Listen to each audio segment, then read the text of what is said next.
Hello friends. आज हम एक और इम्पॉर्टेंट टॉपिक पर डिस्कस कर रहे हैं जो है थिंकिंग। इसे हिंदी में चिंतन कहते हैं। सामान्य बात, अगर सामान्य शब्दों में देखा जाए तो थिंकिंग का मतलब होता है सोचना या सोच।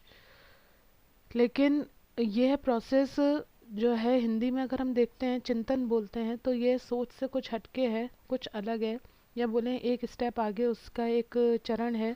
क्योंकि थिंकिंग में कई बातें ऐसी आती हैं, सोचने में कई बातें ऐसी आती हैं जो हम जानबूझ के सोचते हैं, या कुछ बातें ऐसी भी होती हैं जो हम अनजाने में सोच लेते हैं।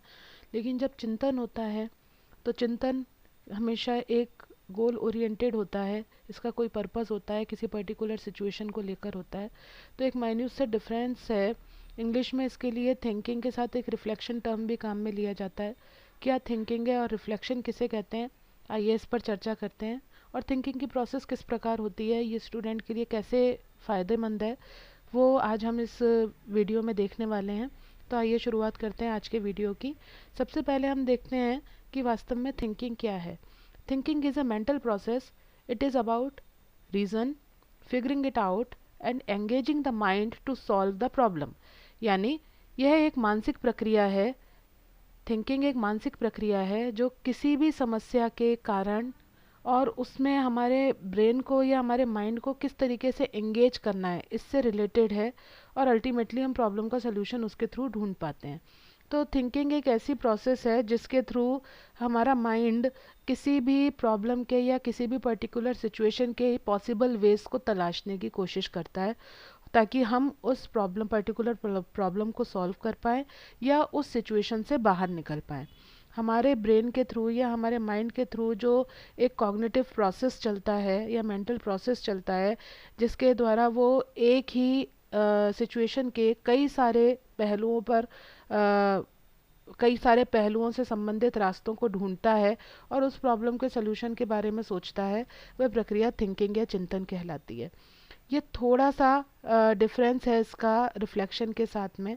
रिफ्लेक्शन से हिंदी में तो दोनों को चिंतन ही कहते हैं, लेकिन थोड़ा सा डिफरेंस ये है कि जब हम डीपली और केयरफुली किसी टॉपिक पे या किसी पर्टिकुलर सिचुएशन के बारे में या किसी पर्टिकुलर प्रॉब्लम के बारे में सोचते हैं तो वह प्रोसेस रिफ्लेक्शन कहलाती है। यानी कि थिंक डीपली और carefully about any particular situation और any problem is called reflection. ये एक बेसिक सा इसमें डिफरेंस था।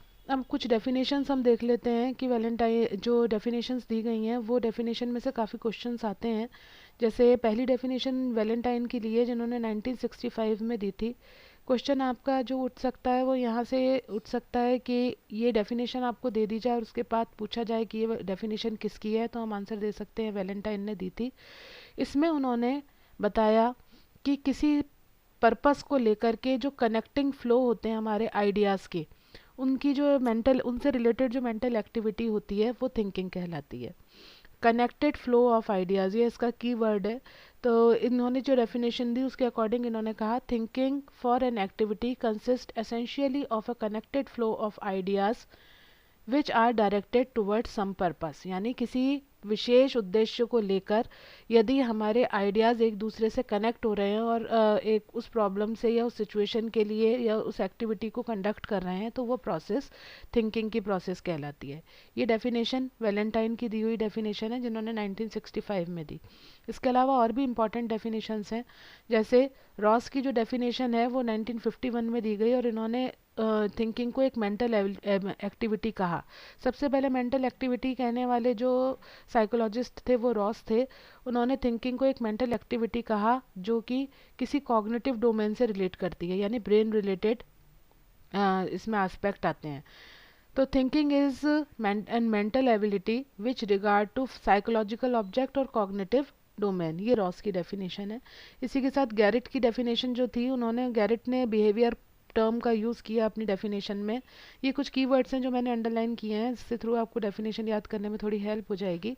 उन्होंने बिहेवियर और सिंबल्स दो शब्द यूज़ किए और उन्होंने इसकी डेफिनेशन जो दी वो दी thinking is a behaviour which is often implicit और हिडन इन विच सिंबल्स में आते हैं images, ideas, concepts etcetera are ordinary employed.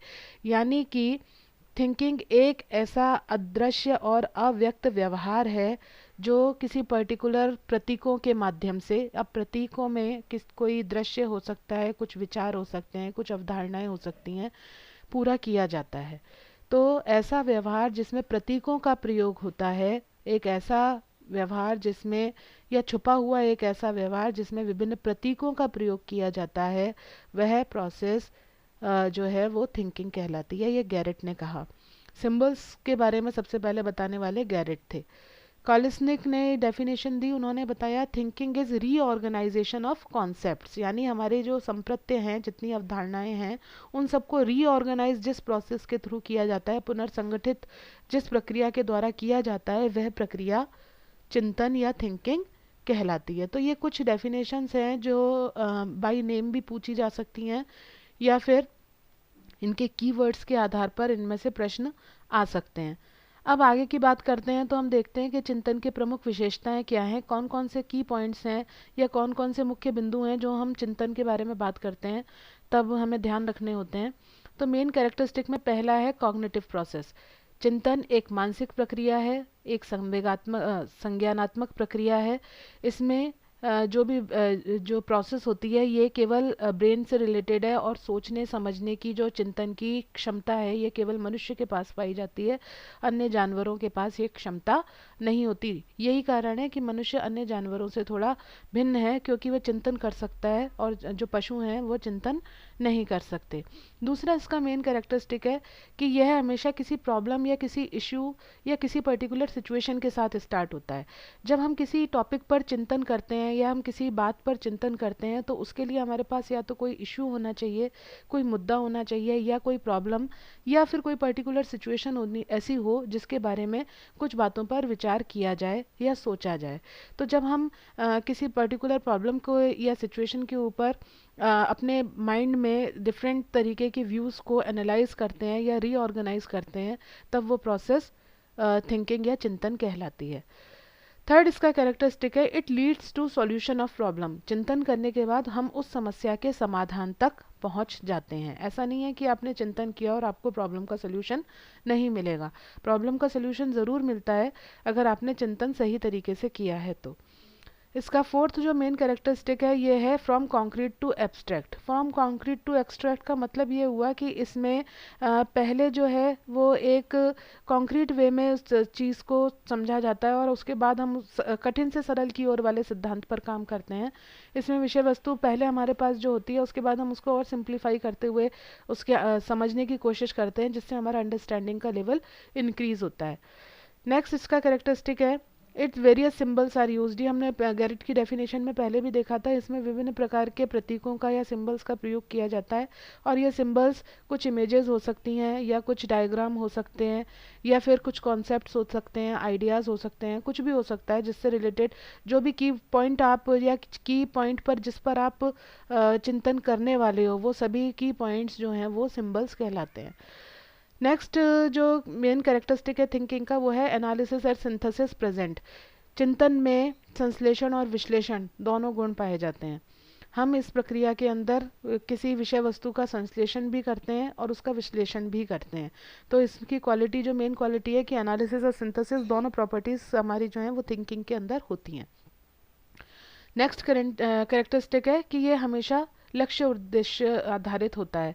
लक्ष्य आधारित मतलब इसका कुछ ना कुछ लक्ष्य या उद्देश्य होता है जिसको आधार में मानकर आप थिंकिंग करते हो। जब तक कोई गोल नहीं होगा तब तक आप थिंकिंग प्रोसेस में आगे नहीं बढ़ सकते। तो ये गोल ओरिएंटेड प्रोसेस है। इसके अलावा इट मेक्स मैन एक्टिव। ये व्यक्ति को सजग बनाती है, ये व्यक्ति को सचेत बनाती है। सचेत बनाने का मतलब ये हुआ कि वो जितना एक्टिव रहता है उतना ज़्यादा अच्छे से चीज़ों का सल्यूशन ढूंढ पाता है। नेक्स्ट कैरेक्टरिस्टिक है it founts in human only. हमने ऊपर बात की थी कॉग्निटिव प्रोसेस में कि इसकी मुख्य विशेषता है केवल मनुष्य में ही चिंतन की प्रवृत्ति होती है या सोच सकता है मनुष्य। पशु या अन्य प्राणी इससे संबंधित नहीं है, वो नहीं सोच सकते। लास्ट इसका जो मेन कैरेक्टरिस्टिक है it's related with other domains of behaviour. ऐसा नहीं है कि ये केवल कॉग्निटिव डोमेन से ही रिलेट करता है, बल्कि इसका इफेक्ट जो है वो आपका अफेक्टिव और साइकोमोटर डोमेन पर भी पड़ता है, क्योंकि जैसा आप सोचते हो वैसे ही आपका व्यवहार प्रदर्शित होता है। तो आपका अफेक्टिव डोमेन इफ़ेक्ट करता है, और आपके सोचने से आपका साइकोमोटर डोमेन भी इफ़ेक्ट होता है, क्योंकि जैसी आपकी सोच होती है आप उसको उसी के अकॉर्डिंग काम को करने की कोशिश करते हो।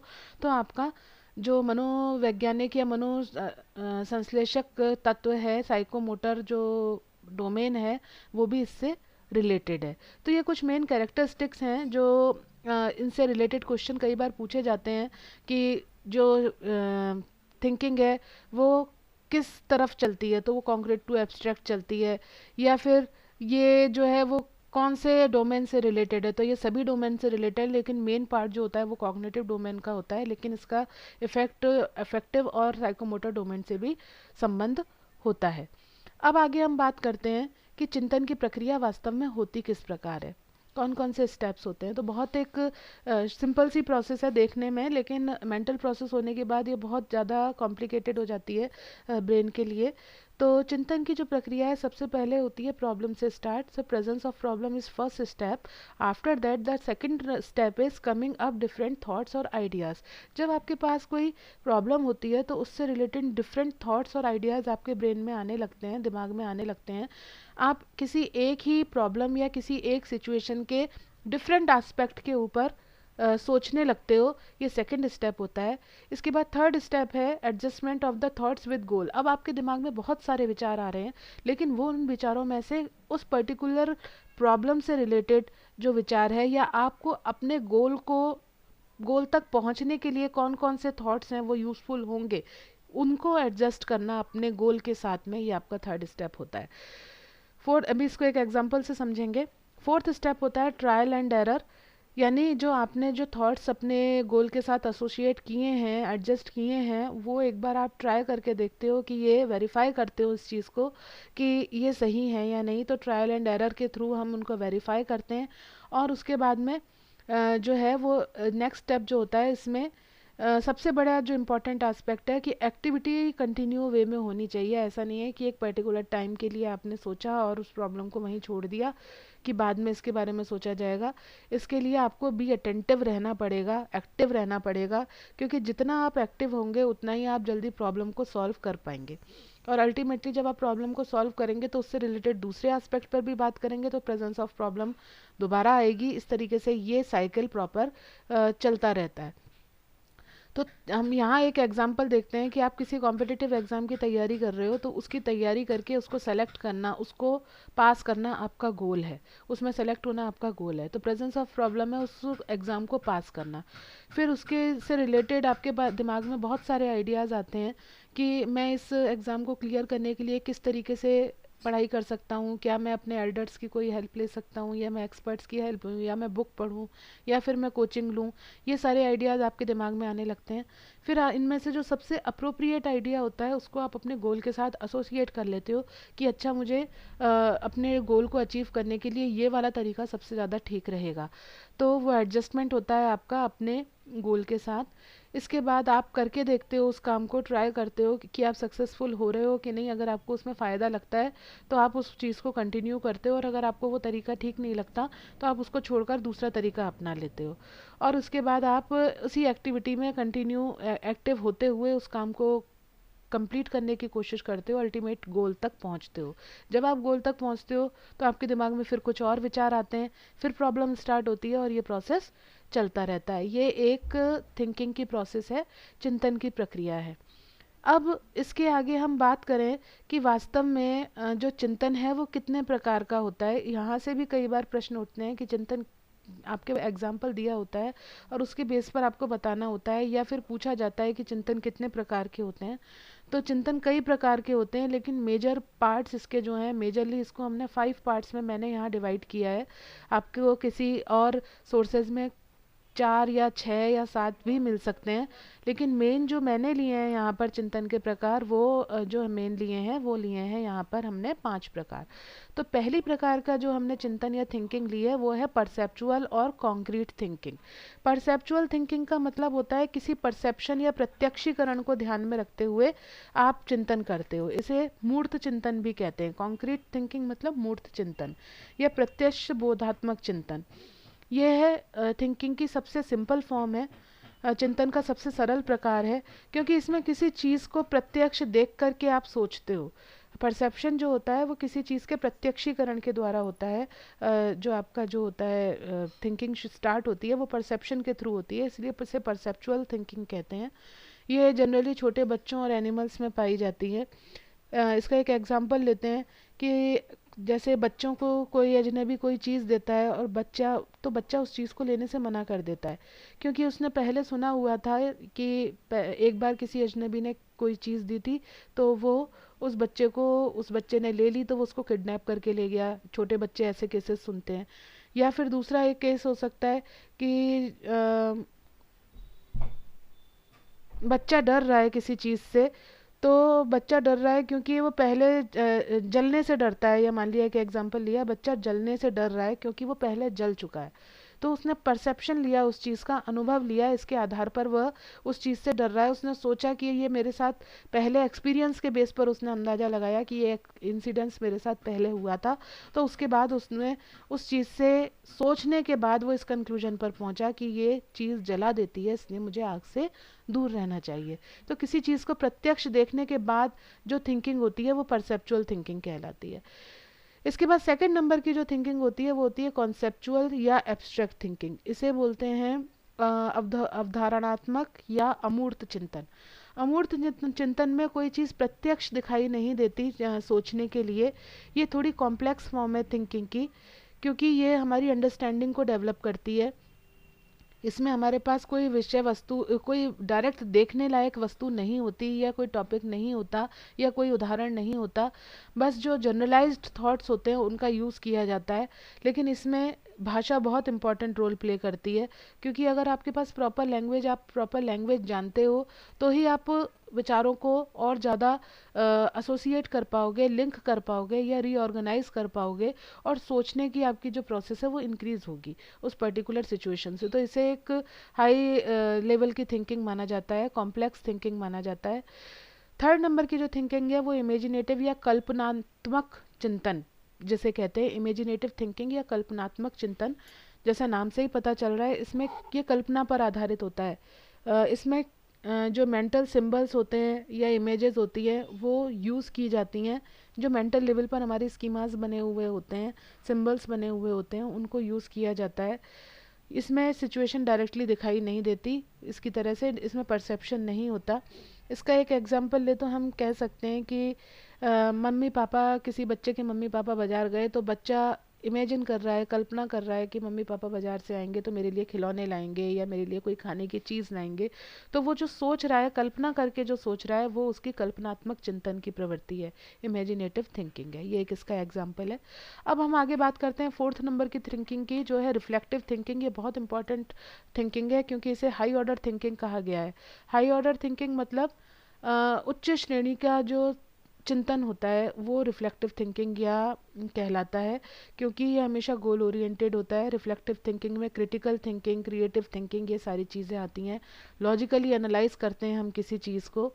रिफ्लेक्शन होता है, रिफ्लेक्शन मतलब एनालिसिस करते हैं किसी चीज़ का। वही सेम चीज़ है कि एनालिसिस का और सिंथेसिस दोनों स्टेप इसके अंदर फॉलो किए जाते हैं। इसमें it finds new ways to recognise the thoughts of ideas और आइडियाज़। आपके जो थॉट्स हैं या आइडियाज़ हैं उनको रिकॉग्नाइज करने के नए तरीके आप ढूंढते हो। It does not focus on trial and error but focus on logical solution of the problem. यह हाई ऑर्डर थिंकिंग इसीलिए है क्योंकि ये ट्रायल एंड एरर पर बेस्ड नहीं है, बल्कि ये लॉजिकल सोल्यूशन को प्रोवाइड कराने पर फोकस करती है। इसलिए रिफ्लेक्टिव थिंकिंग एक हाई ऑर्डर थिंकिंग कहलाती है। इसी रिफ्लेक्टिव थिंकिंग की तरह ही एक दूसरी थिंकिंग या दूसरे प्रकार का चिंतन है, जैसे क्रिएटिव थिंकिंग या सृजनात्मक चिंतन कहते हैं। ये भी एक हाई ऑर्डर थिंकिंग स्किल है, क्योंकि ये जैसा नाम से पता चल रहा है ये सृजन पर फोकस करती है। It focus on the formation of new things and develop scientific attitude. किसी भी काम को क्रमबद्ध तरीके से करते हुए नई चीज़ों को खोजना, नई खोजें करना, इस प्रकार का चिंतन जो होता है वह सृजनात्मक चिंतन या क्रिएटिव थिंकिंग कहलाता है, जो जनरली हम साइंटिस्ट का और जो रिसर्चर्स होते हैं उनमें ये एटीट्यूड जो डेवलप होता है वो उनकी क्रिएटिव थिंकिंग होती है।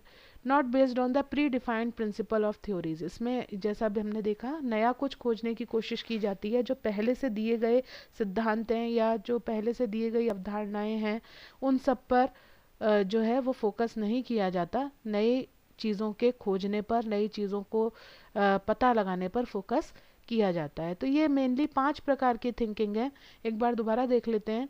परसेप्चुअल और कॉन्क्रीट थिंकिंग, जिसे हम बोलते हैं प्रत्यक्षीकरण या मूर्त चिंतन। दूसरा है कॉन्सेप्चुअल और एब्स्ट्रैक्ट थिंकिंग, यानी अवधारणात्मक या संप्रात्मक और अमूर्त चिंतन। तीसरा इमेजिनेटिव थिंकिंग, कल्पनात्मक चिंतन।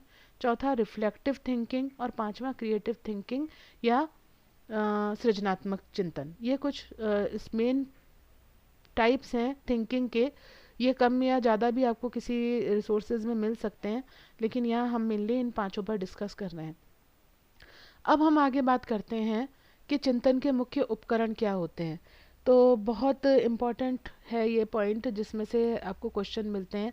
टूल्स ऑफ थिंकिंग जो हैं, या प्रतीक कौन कौन से हैं, सिंबल्स कौन कौन से हैं जिनका यूज़ किया जाता है। तो ये आपको टूल्स ऑफ थिंकिंग के नाम से भी मिल सकता है, या फिर आपको सिंबल्स ऑफ थिंकिंग के नाम से भी क्वेश्चन मिल सकता है, जबकि सिंबल्स और साइंस इसका एक साइन, एक प्रकार भी है। तो पहला इसका जो टाइप है वो है इमेजेस। जब हम थिंकिंग स्टार्ट करते हैं तो उसके लिए हमारे पास कुछ चित्र, कुछ डायग्राम्स, कुछ फोटोग्राफ्स, कुछ ऐसी चीज़ होती हैं जिनको देख कर के हमारी जो है वो सोचने की प्रवृत्ति शुरू हो जाती है, या सोचने की प्रक्रिया हमारी शुरू हो जाती है। तो पहला जो टूल है वो इमेजेस होती हैं, जिसमें डायग्राम भी हो सकते हैं, कोई आपके फ़ोटोग्राफ हो सकते हैं, या कोई आपकी पुरानी चीज़ें, यादगार चीज़ें जिनकी इमेजेस आपके पास सेव हैं, वो आपके लिए टूल का काम कर सकती हैं थिंकिंग प्रोसेस में। सेकंड जो होते हैं वो कॉन्सेप्ट्स होते हैं। कॉन्सेप्ट का मतलब होता है किसी पर्टिकुलर ऑब्जेक्ट या किसी पर्टिकुलर सिचुएशन या किसी पर्टिकुलर चीज़ से रिलेटेड कुछ स्पेसिफिक कैरेक्टरिस्टिक जिसमें हो, वो एक अवधारणा या कॉन्सेप्ट का निर्माण कराते हैं। फॉर एग्जांपल, मैंने आपको एक कॉन्सेप्ट दिया कि मैंने आपको एक एग्जांपल दिया, ये मैं पहले भी अपनी वीडियोस में बता चुकी हूँ, कि मैंने आपको कुछ मेन कैरेक्टरिस्टिक बताए और उसके आधार पर आपको थिंकिंग करने के बाद उसके कॉन्सेप्ट को पहचानना है, या कुछ एक कॉन्सेप्ट मैं आपको दे रही हूँ और उसके आधार पर आपको उसके कैरेक्टरिस्टिक्स बताने हैं। तो ये जो प्रोसेस है, तो इसमें यहाँ पर जो अवधारणा या कॉन्सेप्ट है ये टूल की तरह काम करेगा। जैसे मैंने आपको कॉन्सेप्ट दिया एक पेड़, ट्री। तो ट्री के मैंने अब जैसे ही मैंने ट्री बोला और मैंने बोला इसके क्या विशेषता क्या होती हैं, क्या कैरेक्टरिस्टिक है, तो आपने बोला it is green in colour, there are several parts of it, इसके कुछ विशेष भाग होते हैं, जड़ होता है, तना होती है, पत्ती होती है, फल निकलते हैं। ये जो कुछ ये ग्रीन जो सूरज की रोशनी है, इसमें अपना खाना खुद बनाते हैं फोटोसिंथेसिस की प्रोसेस के थ्रू। ये कुछ कैरेक्टरिस्टिक आपने मुझे बताए। तो किसी पर्टिकुलर कॉन्सेप्ट को बताते ही आपने उसके बारे में जो सोचना शुरू किया, तब ये कॉन्सेप्ट या ये अवधारणा आपके टूल की तरह काम करेगी, या सिंबल की या प्रतीक की तरह काम करेगी। इसके बाद थर्ड नंबर आता है लैंग्वेज का। भाषा भी एक बहुत इंपॉर्टेंट रोल प्ले करती है, क्योंकि शब्दों और यह शाब्दिक और अशाब्दिक दोनों प्रकार का हो सकता है, क्योंकि शब्दों के माध्यम से हम अपनी बात स्पष्ट रूप से कह पाते हैं, इसलिए भाषा बहुत इंपॉर्टेंट रोल प्ले करती है चिंतन में। जब तक आप अपनी बात को स्पष्ट रूप से सामने वाले को बता नहीं पाओगे या खुद समझ नहीं पाओगे, तब तक आप उस पर चिंतन नहीं कर सकते। इसलिए चिंतन की प्रक्रिया को आगे बढ़ाने के लिए या इसकी शुरुआत के लिए उपयुक्त शब्दों का प्रयोग होना बहुत ज़रूरी है। दूसरा मैंने अशाब्दिक बताया। तो अशाब्दिक का मतलब ये हुआ कि ये कोई ज़रूरी नहीं है कि आप किसी चीज़ को बोलो, आप अपने एक्सप्रेशन या अपने भाव भंगिमाओं के माध्यम से भी किसी सामने वाले को एहसास करा सकते हो सोचने के लिए। जैसे आपने कुछ एक्शंस किए या कुछ आपने एक्सप्रेशंस उसको बताए, जिसके थ्रू वो उस पॉइंट को समझ गया और उसने उस पर थिंकिंग स्टार्ट कर दी। ऐसे में लैंग्वेज एक थिंकिंग टूल की तरह काम करती है। लास्ट इसका जो टूल है वो है सिंबल्स और साइंस। कुछ संकेतों के माध्यम से या कुछ प्रतीकों के माध्यम से भी हम सीखते हैं। जैसे ट्रैफिक लाइट जो होती है, ट्रैफिक लाइट हमें मालूम है कि ग्रीन लाइट होगी, वो सिंबल है हमारे लिए, साइंस है, जिसमें हम ट्रैफिक लाइट में हम देखते हैं कि ग्रीन लाइट होगी तो हमें जाना है, रेड लाइट होगी तो हमें रुकना है। या ट्रैफिक सिंबल्स जो बने हुए होते हैं, साइंस जो बने हुए होते हैं कि लेफ़्ट टर्न करना है, राइट टर्न करना है। इसी तरीके से रेलवे सिग्नल्स हैं, या फिर और भी जो सिग्नल या साइन का प्रयोग जहाँ किया जाता है अपनी बात को बताने के लिए, वो सभी जिससे थ्रू आपकी प्रोसेस ऑफ थिंकिंग एनहांस होती है या स्टार्ट होती है, वो सभी जो पॉइंट्स हैं वो आपके थिंकिंग टूल्स कहलाते हैं। आई होप आपकी समझ में आया होगा कि थिंकिंग टूल्स कौन कौन से हैं। तो इसमें क्वेश्चन भी आता है कि मुख्य प्रकार से टूल्स ऑफ थिंकिंग हैं इमेजेस, कॉन्सेप्ट, लैंग्वेज और सिंबल्स, ये 4 हैं।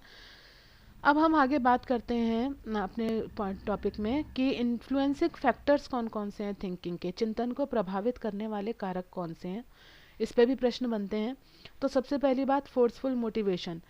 सकारात्मक जो मोटिवेशन दिया जाता है या उत्प्रेरण या अभिप्रेरणा जो दी जाती है, उससे थिंकिंग बहुत इफेक्ट करती है, ये पॉजिटिव इफेक्ट डालता है थिंकिंग पे। अगर आपने फोर्सफुल मोटिवेशन दिया है तो वह लर्नर को थिंकिंग के लिए मोटिवेट करता है और उसकी थिंकिंग प्रोसेस एनहांस होती है। दूसरा जो फैक्टर है वो है इंटरेस्ट और एफर्ट्स। ये भी बहुत एक पॉजिटिव रोल प्ले करते हैं। अगर किसी पर्टिकुलर काम में आपका इंटरेस्ट होता है, किसी चीज़ को आगे कैसे किया जाए इसके बारे में आप खुद इंटरेस्ट रखते हो, रुचि रखते हो और खुद प्रयास करते हो नया खोजने का, तो वो भी एक पॉजिटिव वे में आगे आपकी थिंकिंग को प्रमोट करता है। जब आपका इंटरेस्ट होता है किसी काम में तो आप उस काम को कर पाते हो, सीख पाते हो। अगर आपका इंटरेस्ट ये नहीं है और आपने कोई एफर्ट्स नहीं किए हैं तो फिर आपकी थिंकिंग नहीं होगी और आप उस काम में सफल नहीं हो पाओगे। थर्ड जो है वो है कॉन्शियसनेस एंड फ्लेक्सिबिलिटी। अगर आप किसी काम के लिए सचेत हो तो सचेत होने के बाद ही और फ्लेक्सिबल होने के बाद ही आप उस काम में सक्सेसफुल हो पाते हो, थिंकिंग आपकी एनहांस होती है। अगर आप रिजिड अपना एटीट्यूड अपना रखा है कि मैं इससे आगे सोचूंगा ही नहीं या इस काम को मैं केवल इसी तरीके से करूंगा, मुझे दूसरे का तरीके अप्लाई ही नहीं करने, तब आपकी थिंकिंग प्रोसेस वहीं पर ब्लॉक हो जाती है। इसलिए थिंकिंग को इफेक्ट करने वाले जो मेन फैक्टर है उसमें कॉन्शियसनेस और फ्लेक्सिबिलिटी है। आपको सचेत तो होना ही है, साथ ही साथ आपके व्यवहार में फ्लेक्सिबिलिटी या लचीलापन भी होना चाहिए, ताकि जो एनवायरनमेंट के अकॉर्डिंग चेंजेस हो रहे हैं उनको आप अपनी थिंकिंग प्रोसेस के साथ एडजस्ट कर पाओ और उस प्रॉब्लम से या उस सिचुएशन से बाहर निकलने के कई तरीके सोच पाओ। इसके बाद टाइम लिमिट, ये भी एक इम्पॉर्टेंट रोल प्ले करता है। टाइम लिमिट नहीं होनी चाहिए थिंकिंग प्रोसेस में, क्योंकि थिंकिंग एक फ्री प्रोसेस है। आप जितना ज़्यादा सोचोगे उतना ही ज़्यादा आपके पास उस समस्या से या उस पर्टिकुलर सिचुएशन से बाहर निकलने के या उस इश्यू को सॉल्व करने के रास्ते खुलेंगे। इसलिए टाइम लिमिट प्रोसेस नहीं है कि आप 10 मिनट में सोच लो और 10 मिनट बाद आप इस चीज़ का प्रॉपर सही आंसर दो, ऐसा पॉसिबल नहीं है। थिंकिंग एक कंटिन्यूस प्रोसेस है, तो ये टाइम लिमिट इसमें नहीं होता। इसके बाद एब्सेंस ऑफ इमोशंस। जब आप थिंकिंग प्रोसेस में होते हो, सोचते हो या चिंतन करते हो, उस समय इमोशंस का उसमें कोई रोल प्ले नहीं होना चाहिए। इमोशंस को उनसे दूर रखना चाहिए, तभी आप सही चिंतन कर पाओगे। चिंतन करना तभी संभव होगा। इसके अलावा नॉलेज ऑफ लैंग्वेज, ये मैंने अभी पहले भी बात की थी कि भाषा का ज्ञान होना बहुत ज़्यादा ज़रूरी है, क्योंकि भाषा अगर आप नहीं ज्ञान रखते हो भाषा का, तो आप अपनी बात को स्पष्ट शब्दों में नहीं कह पाओगे। तो जब आप बात को समझा ही नहीं पाओगे किसी दूसरे व्यक्ति को, तो उसको चिंतन के लिए प्रेरित कैसे करोगे। तो नॉलेज की जो लैंग्वेज की नॉलेज है, ये भी एक इम्पॉर्टेंट रोल प्ले करती है। ये चिंतन से रिलेटेड मुख्य बिंदु थे। अब बात आती है कि रोल ऑफ टीचर क्या होता है चिंतन को प्रमोट करने में स्टूडेंट के भीतर। तो role of teacher in enhancement of thinking in student, या तो डेवलपमेंट भी हो सकता है या एनहांसमेंट भी हो सकता है। चिंतन के विकास में या चिंतन को शुरू करने में किस प्रकार टीचर अपना रोल प्ले करता है वो हम देखते हैं। Teacher should has proper knowledge of subject. सबसे पहले तो टीचर को खुद को सब्जेक्ट की प्रॉपर नॉलेज होनी चाहिए। जब उन्हें सब्जेक्ट के बारे में सारे टॉपिक्स या सारा कंटेंट बहुत अच्छे से पता होगा, तभी वो स्टूडेंट्स को उस बात को समझा पाएंगे और उनको सोचने के लिए हिंट दे पाएंगे, ताकि वो अपनी इस थिंकिंग प्रोसेस को आगे बढ़ाएं और अपने कंटेंट को रिच कर पाएं। दूसरा जो है मेन इसका टीचर का रोल होता है वो होता है प्रॉपर मोटिवेशन देना। ये हमने देखा था कि जितना अच्छा मोटिवेशन होता है उतनी ज़्यादा थिंकिंग एनहांस होती है। तो टीचर को अपने स्टूडेंट्स को हमेशा थिंकिंग के लिए मोटिवेट करना चाहिए, केवल रोट मेमोराइजेशन पर फोकस नहीं करना चाहिए, बल्कि उनको क्रिटिकली एनालाइज करके या क्रिएटिव थॉट्स के साथ या लॉजिकल आंसर्स के साथ अपनी बात को रखने के लिए मोटिवेट करना चाहिए, ताकि उनमें थिंकिंग प्रोसेस डेवलप हो सके। थर्ड है teacher should develop sense of responsibility in student. Student के अंदर सेंस ऑफ रिस्पॉन्सिबिलिटी यानी अपनी जिम्मेदारियों का एहसास भी बच्चों को कराना शिक्षक की एक भूमिका होती है। जब वो किसी काम को कर रहा है या फिर किसी टॉपिक पर या किसी प्रोजेक्ट पर काम कर रहा है, तो उसे इस चीज़ का एहसास होना चाहिए कि वो उस पर्टिकुलर टास्क के लिए कितना इम्पॉर्टेंट है, तो उसको अपना पॉजिटिव और एक्टिव रोल उसमें प्ले करना है। ये सेंस ऑफ रिस्पॉन्सिबिलिटी टीचर्स को अपने स्टूडेंट्स के अंदर डेवलप करनी चाहिए। नेक्स्ट है teacher should conduct debate and discussion in the class. ये एक बहुत अच्छा तरीका है स्टूडेंट की थिंकिंग को डेवलप करने का, क्योंकि क्लास में टीचर अगर डिबेट या वाद विवाद या फिर कोई परिचर्चा का आयोजन करता है, डिस्कशन कराते हैं, तो उस किसी पर्टिकुलर टॉपिक पर डिस्कशन करने के लिए स्टूडेंट को पढ़ना पड़ता है, सोचना पड़ता है। और जब वो पढ़कर और सोचकर किसी चीज़ को प्रश्न का उत्तर देते हैं या अपनी बात को रखते हैं, तो उनके थॉट्स जो हैं या थिंकिंग प्रोसेस जो है वो बहुत ज़्यादा डेवलप हो जाती है। इसके अलावा teacher should give proper time to students for thinking और प्रॉब्लम सॉल्विंग। हमने पहले भी बात की थी, ये टाइम टेकिंग प्रोसेस है। एक ओवरनाइट में आप सोच के काम नहीं कर सकते, तो स्टूडेंट को प्रॉपर टाइम देना चाहिए टीचर को, कि वो अपनी बात को रखने के लिए एक पर्याप्त तो समय उनको दिया जाना चाहिए। उस समय में वो अपनी सोच करके या चिंतन करने के बाद उस पर्टिकुलर प्रॉब्लम से बाहर निकल पाएँ। इसके बाद जो नेक्स्ट रोल है टीचर का, वो है कि ही और she should also focus on development of the language. ये लैंग्वेज बहुत इंपॉर्टेंट रोल है, हमने पहले भी बात की थी। तो शिक्षक की खुद की लैंग्वेज तो अच्छी होनी चाहिए, लेकिन स्टूडेंट में लैंग्वेज के एनहांसमेंट को, यानी जब वो अपनी बात को रखें तो उन्हें किस तरीके की भाषा का प्रयोग करना है, किन प्रकार के शब्दों का प्रयोग करना है, उनके शब्द शालीनता के दायरे में होने चाहिए। ये सभी बातें शिक्षक को अपने स्टूडेंट्स को, अपने विद्यार्थियों को बतानी चाहिए, ताकि वो अपनी थिंकिंग को उसी डायरेक्शन में मूव कर पाएँ, उसी डायरेक्शन की ओर मोड़ पाएँ, और उनकी थिंकिंग प्रोसेस एक पॉजिटिव एस्पेक्ट में या पॉजिटिव वे में आगे बढ़ पाए। तो ये कुछ मुख्य बिंदु थे चिंतन के, जिन पर आज हमने चर्चा की। अगर आपकी समझ में आया हो तो थैंक यू वेरी मच। और अगर आपके कोई और क्वेरीज हों तो आप मुझसे चैट बॉक्स में पूछ सकते हैं। Thank you.